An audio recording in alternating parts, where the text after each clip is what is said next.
Hello, everyone here on the network. We got Tony Clark here with me. I'm Weston Simonis, and we are going deep into the samples. We're going to give you some of our music that we got going on at Audio Star Productions in the background while we chat here. And this first track we got going on is a sampler of Fable's album that Tony came out with just recently. What's up, Weston? How we doing, buddy? Doing good, man. Appreciate you bringing me on the show. So, and you're going deep into the samples today. What are you wanting to cover in this video? Yeah, just a couple of things. Making samples a little more original. Taking those presets and working with them a little bit to make them not sound like a preset, and then how to kind of make it feel alive, especially when you're working with string samples, working with expression and dynamics to make a string line sound a little more human. So kind of two things, how to take a preset, especially drums. I'm just going to show you something I use called Battery 4, and how to create maybe a unique kick drum or a unique snare drum. And then later on, we'll dive into some string samples. Oh, cool. So when you're doing these samples, we were talking, you and I personally were talking about doubling up stuff, and we're going to be going over that kind of in this video, right? Yeah. When you're talking about samples, there's basically kind of four elements of a sample. You have the attack, you've got the sustain, that reverb that happens at the end of the sample, and then you have kind of a release time. So what I like to do when working with drums, kick drums, snare drums, is maybe layer a couple of different drums on top of each other, and one that has a nice attack that I like, and then one that has a nice kind of room or boom behind it, and then kind of lay those together. More unique kick drum, for example. Do you like to apply like reverb to your samples as well? Reverb I'll typically do kind of on the end of it, when it's in the DAW and I'm working with all the sounds together in a mix. I like to have control of the reverb of the room, whereas if you create the sample with the reverb, it might fight against the reverb that you're going to be using with the rest of the song. Mm-hmm. Now, if you just want the effect of like a reverse reverb, that can be a fun thing to do. Mm-hmm. You record that reverb, put it with the sample, and reverse it. But I tend to use reverbs on kind of the back end of the production, apply it to the specific instrument, or send all the instruments, especially drums, send all the instruments to a nice room reverb so they all sound like they're sitting together in the same room. I think that's kind of an important goal we should try to achieve, especially when working with music, is try to make it sound like it's in a venue, in the same room. We just ended that last sampler of my retro electro synth, and we're moving on to Melodine. How you say that? Your demo there. It's another demo of Tony Clark's there. All right, so let's jump into the DAW and show these people how to make this happen. Yeah, let me share over the DAW. And kind of, I guess a good thing to say here is, it doesn't matter what DAW you're using or what drum samples you're using. What I'm talking about are kind of general ideas. Did everything work all right there? Yeah. Yes, I got the DAW, looking at it pretty great right here. Great.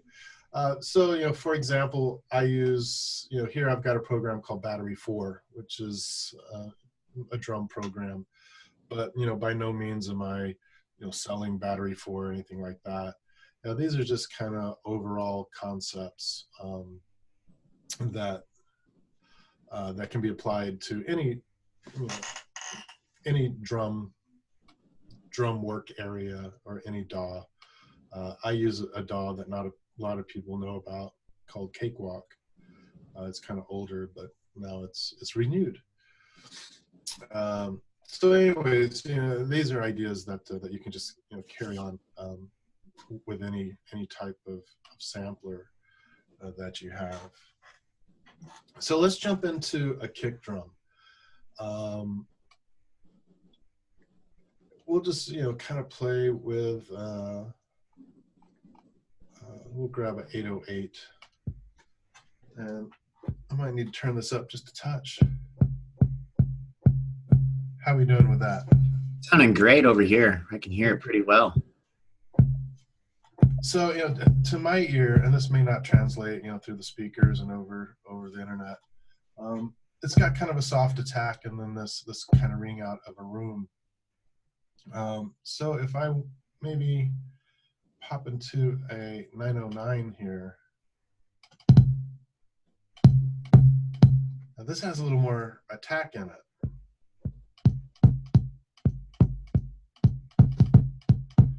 So very simply what I can do with battery is, you know, just simply assign it to the same key range. So as you can see right here, this kick 808 is set to key range C1.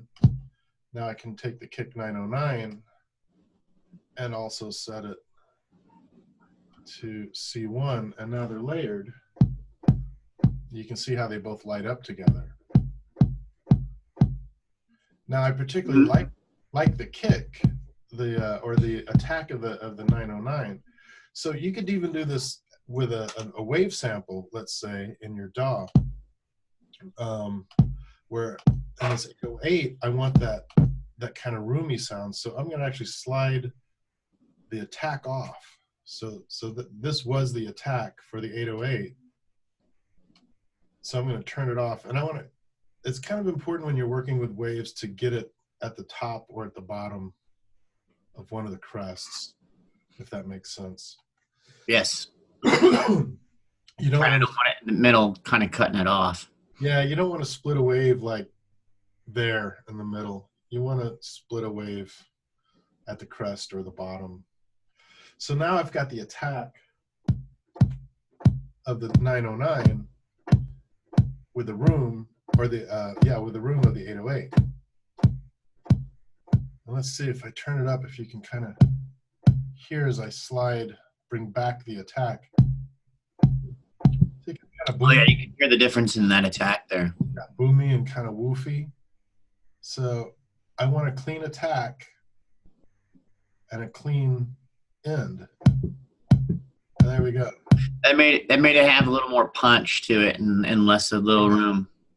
And I'm sure, as you know, Weston, a lot of what we struggle with when we're working with music, especially drums, is to get things to punch through. Yes, with the right frequencies too, because if they have the wrong frequency on there, it can sound real pitchy.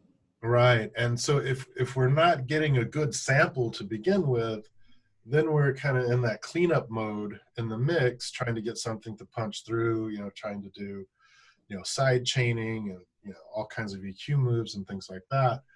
So what becomes important in creating your sample is start creating a good sample so that you've got something that you want in the mix. So, you know, I'm thinking about the mix, I'm thinking about the overall song, even when I'm at this basic stage of just creating the sample.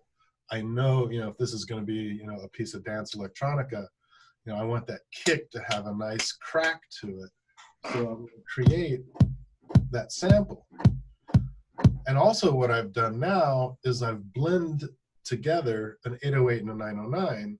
So those really, you know, smart producers might listen to the track and go, oh, he's just using an 808, right? If I just had used an 808. So I've stepped away from the preset of the 808 where, you know, those hip hop guys are going to go, he's just got an 808. Next. You know, now what I've done is I've blended the top of an 808, the bottom of a 909, and and I've created an entirely different kick drum out of it. So now it's unique to the song,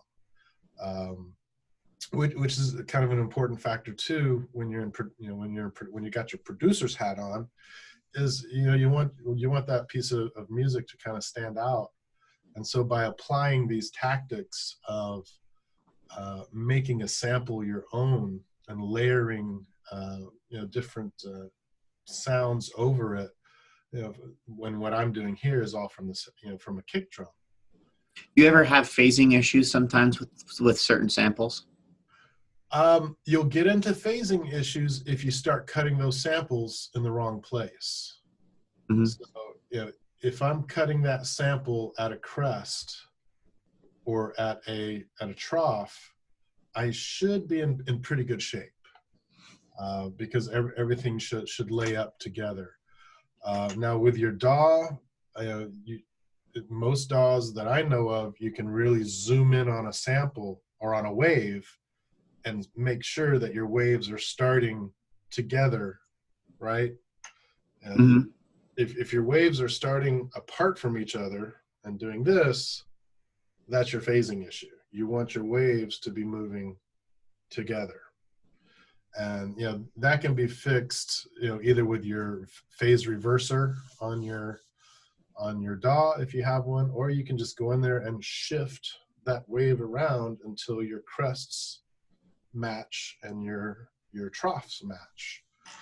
So it's definitely, that's a really good point, which is why it's important from the beginning to make sure that your waves are lining up so you aren't getting out of phase sounds, unless that's what you're after, which if you are, then hack it up all you want to. But typically your kick drums are kind of right there in the center of your sound. You don't want them wobbling out and wobbling back in out of phase. And so with that, with this type of a sampler, you can just continue to. That one right there sounds very retro techno sound right there. Yeah. And you can tell by the wave, how it's squared off. It's such a different looking wave than that. So it's a very electronic, a very electronic type of wave. So in the same fashion, I'll assign it to the same keystroke. Yeah, you definitely want to have that same keystroke. And maybe slide it. So now I've got the attack of the 808, the body of the 909, and that kind of electronic square wave of the kick absinthe, all happening together. And I can, you can also, take off the tail of anything.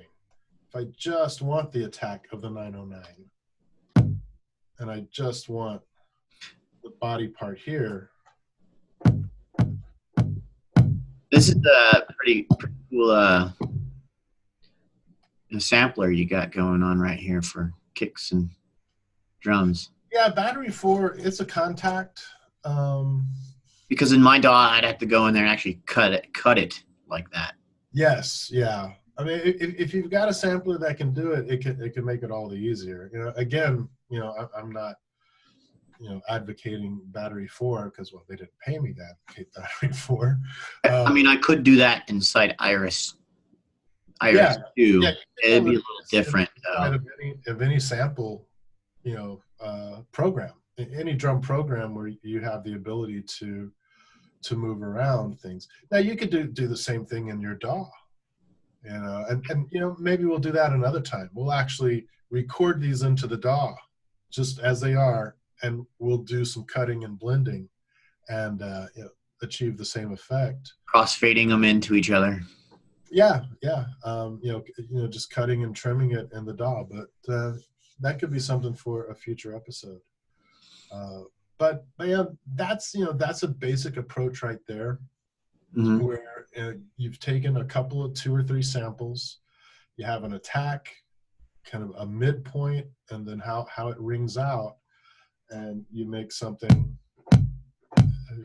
unique sounding. Sounds pretty big. Yeah, and here, in my studio, it's big. You can really hear that beater on the head. Can you bypass all that to the 808, bring the 808 just like by clicking into there without changing any of it much? Yeah, I can mute out. All right, can we let's mute out all the samples and just go with the 808 from the beginning of where it started out just as the simple 808. Yeah. Okay. This is what we started with. Yeah. Okay, now this is the sample that Tony has created. And so now, bring that wave back.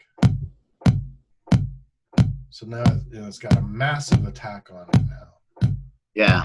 And it's got the body of the 909. Oh, I'm sorry, it's got the attack of the 909. It's got the woof ending of the 808. And then it's got the electronica square wave of the absinthe kick. So as I take that out, now it's just attack and body. Now it's just body. Now it's just attack.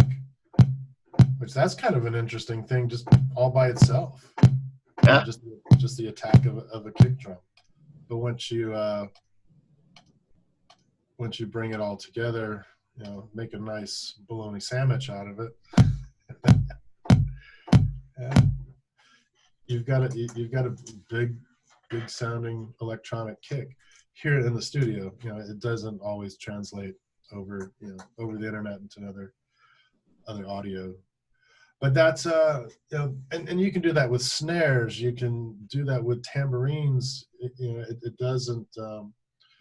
And there's no limit to which instrument you can use, and then just play around with and tweak and mutate. And even doing that with synthesizer samples, which we'll touch on that in another video as well. Yeah, we'll definitely get some of that in there. And maybe we can, in a future one too, we'll talk about putting that beat together and putting it in that room that we were talking about and making that reverb sound great with that room and making the drums sound all big, Yeah, most definitely. That's that is definitely a topic all in itself, is getting all those drums to sit correctly together and sound good in a room. Well, this is a great time here, spending this time with you on samples here, Tony, on this battery. And I believe we got a video going on next with strings, right? We were doing samples of strings here in the next video we're going to do. Yeah, we'll get into some more, I guess, orchestral instrumentation and how to take a string sound and try to give it a little more humanness, thinking like a string player, and giving it some emotion behind the sample. Well, why don't we show everyone who's going to be watching in where they can get the updates to follow us on our website. If you would like to in screen sharing, I will share my screen with everyone on our website.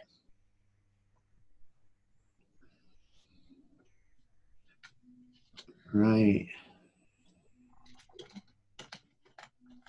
Okay, so we're here on our website, and you'll come into our site. We're going to be posting about this in the collaborations tab here, and you can scroll into here on the open posting, and you'll see where we have already got some stuff that I've already posted on here. We'll be adding Tony's stuff in here, and we'll be writing about it in the blog so it will post correctly in the Facebook or whatever other social media site like Twitter or whatnot, because it gives it itself a nice looking picture and everything when we do it with the blog. And here it will go in depth where you can watch the video on here. I did one with George Ohan, who's a filmmaker. You guys should go check him out. He'll looking for music, and you can get on here, and we'll have this video up here today for you guys to view. All right.